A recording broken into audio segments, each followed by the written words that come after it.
Comme ils sont différents, les deux frères. L'aîné, le bon fils, le responsable, le fiable, le modèle, un poids que bien des aînés ont dû porter. Et le cadet, l'égoïste, l'ingrat, le jouisseur, qui revient un peu en profiteur. L'un qui représente pour son père un soutien et une fierté, l'autre, le mouton noir de la famille qui lui cause inquiétude et tristesse. Pour reprendre les catégories de la sagesse hébraïque, le sage et l'insensé. Pour reprendre les nôtres, le rangé et le marginal. J'aimerais esquisser un rapprochement avec le témoignage de Josiane. Rapprochement que vous avez peut-être fait vous-même il y a quelques minutes. Ce lien, je le trouve dans l'attitude et le comportement du père dans cette histoire. J'observe pour la première fois d'ailleurs, je le reconnais, que ce père sait écouter et ajuster son écoute. Voyons d'abord le cas du fils cadet. Celui-ci, conscient que chaque mot va compter, a déjà préparé tout son boniment. « Père, j'ai péché, je ne mérite pas, je ne suis pas digne, prends-moi au moins comme un de tes employés. » Et rencontrant son père, il commence à débiter son baratin. Et on dirait que le père ne l'écoute pas, le père l'interrompt. Quelle écoute, direz-vous? Mais ne serait-ce pas parce qu'il a vite compris avec son cœur que son fils est en train de lui échapper une deuxième fois, ne se considérant déjà plus comme fils et se présentant comme un simple engagé qui cherche du travail. Son père ne souffre pas que son fils se dévalorise davantage, s'enfonce dans la honte et renonce à sa condition de fils. Au contraire, il s'empresse de le réintégrer dans sa dignité.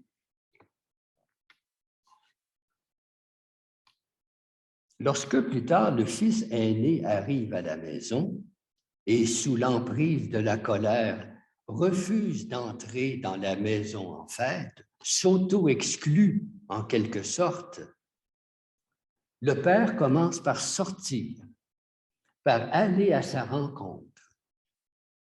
Puis il écoute patiemment, sans interrompre, en cherchant à se justifier, la longue expression violente du dépit et du ressentiment qui agite son fils modèle.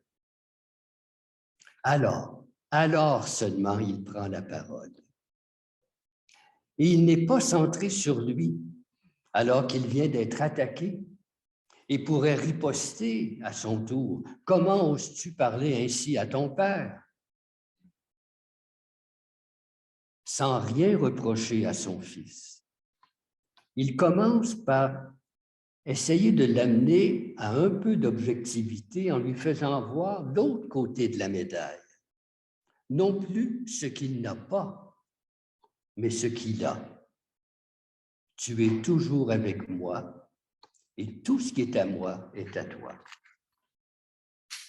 Et il poursuit